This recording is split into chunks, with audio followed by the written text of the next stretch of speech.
আসসালামু আলাইকুম। আজ আমি নিয়ে আসলাম বাচ্চাদের জন্য বা বিকালের নাস্তা হিসাবে সসেজ দিয়ে ব্রেড পাস্তা। আমার এই রেসিপিটা যদি ভালো লেগে থাকে, ও আর একটা কথা, আমি এখানে একটু চিলি ফ্লেক্স দিয়ে দিয়েছিলাম, যা আমার মোবাইলের ভিডিওটা অফ ছিল, দেখাতে পারিনি। আমার এই রেসিপিটা যদি ভালো লেগে থাকে তাহলে আমার এই চ্যানেলে বেশি বেশি লাইক, শেয়ার, কমেন্টস এবং সাবস্ক্রাইব করবে।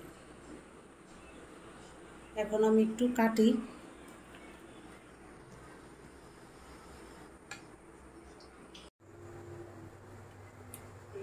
পানিতে একটু তেল দিয়ে দিলাম, পাস্তাগুলো দিয়ে দিব।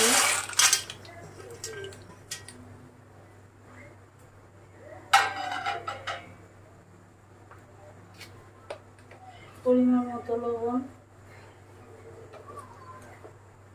পাস্তাগুলো আমি একটু সিদ্ধ করে নেই। ময়দা নিয়েছি 1 টেবিল চামচের মতো ময়দা।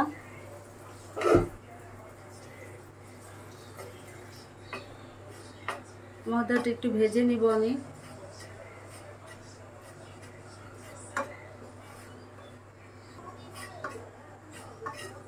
আগে তো আর এত পাস্তা ছিল না, আগে নুডলস ছিল। আমরা যখন অনেকগুলো ভাই বোন, আমরা কিন্তু 10টা ভাই বোন, একটা দুইটা না, 10টা ভাই বোন, আমাদের কি করতো, নুডলস রান্না করে দিত।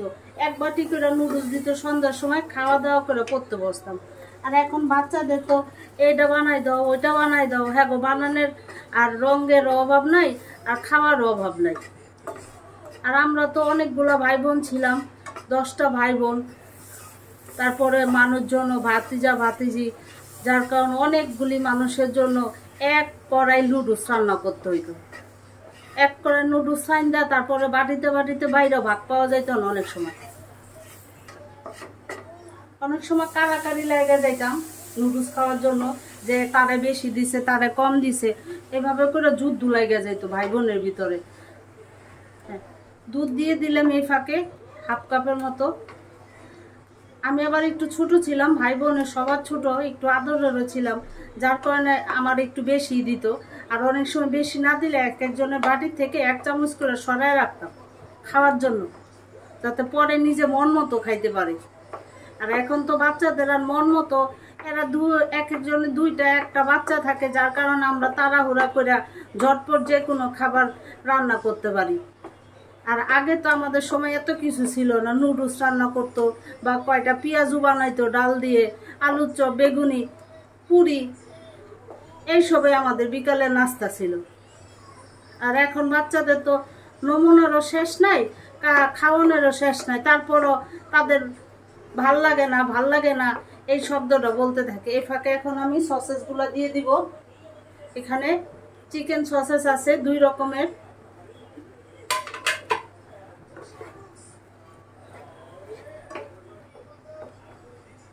আমার মেয়ে তো আবার এইসব কথা বলবে, পড়ালেখা পরে বলবে, মা তোমার গল্প বলো। যখন ছোটবেলার গল্প বলি, তারা হাসা হাইসা কাইজা একবার কুটু কুটু হয়ে যায়। আল্লাহ, মা তোমরা এরকম করছো। তো আমি বলি যে আমরা তো আর অনেক তোমাদের মতো 2টা ভাই বোন ছিলাম না, 10টা ভাই বোন ছিলাম। এদের খাওয়ানো, এদের ঘরের আবার বোনেদের যাদের বিয়ে হয়েছে তারা আসলে তাদের ছেলে মেয়েরা আসতো সাথে, তারপরও আবার কতগুলো মানুষ হয়ে যেত। ভাগে পাওয়ারও সমস্যা হয়ে যেত গা। এখন আমি কাঁচামরিচ দিয়ে দিব,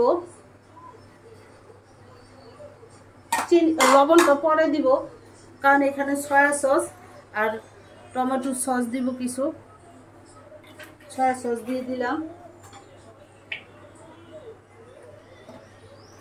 টমেটো সস দিয়ে দিব, এখন অল্প দিব, আর বাকিটা আবার পরে দিব ব্রেক করার সময়।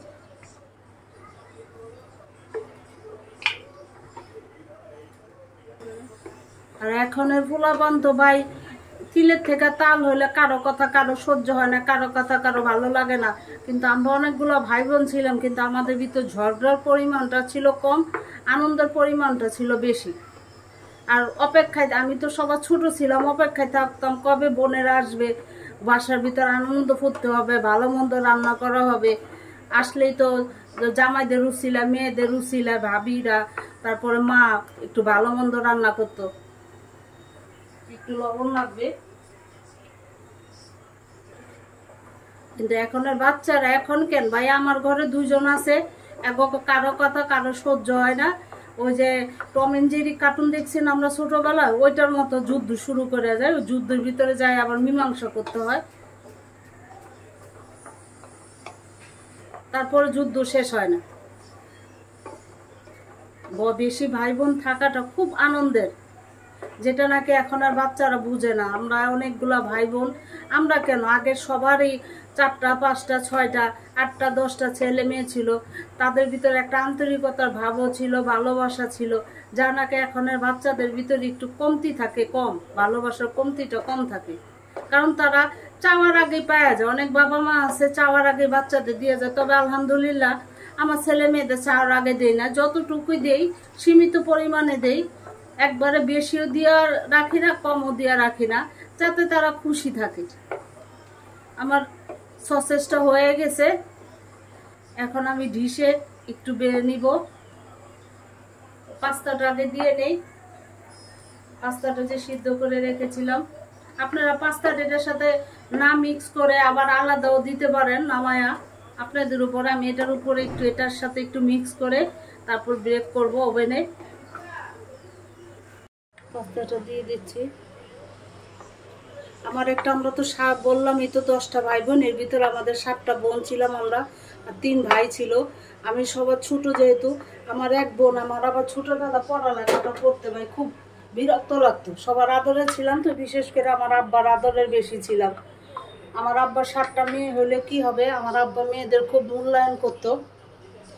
আমার ওই বোন পড়ার জন্য শুধু চিপা মাইর দিত, আর আব্বারে দেখলে একবার বাহানা করে কান্না করতাম। আর আইসা আব্বাই তো রাগ করতে, এই আমার মাইয়ারে পড়া লাগবো না, তবু তোরা পড়ালেখা বাদ দিয়ে দে, আমার মাইয়া পড়া ছাড়াই থাকবে। আমার এই জিনিসগুলো খুব করতে খুব ভালো লাগতো। বড় বোনদের বকা দিত আব্বা, আর আমার দেখতে খুব ভালো লাগতো। এখন একটু সস দিয়ে দিব, চিজ দিয়ে দিব।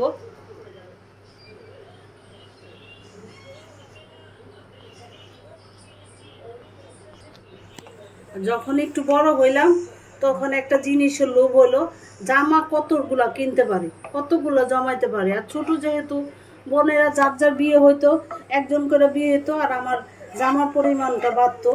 আসলে বলতাম আমার জামা কিনা দিয়ে যাও, আর নাইলে আসতে পারবো না এই বাসায়। বোনেরাও খুশি হয়ে, বোনেরাও জানতো যে আমার একটা জামা দিলে, তবে দামি জামা দিতে হবে এমন কোনো কথা নাই, কম দামি হোক বেশি দামি হোক, একটা ভালো মানের জামা হইলেই, সালোয়ার কামিজ হইলে। যখন একটু বড় হইলাম, আব্বা আবার একটু নামাজ রোজায় ছিল, সালোয়ার কামিজটা আব্বা খুব পছন্দ করতো।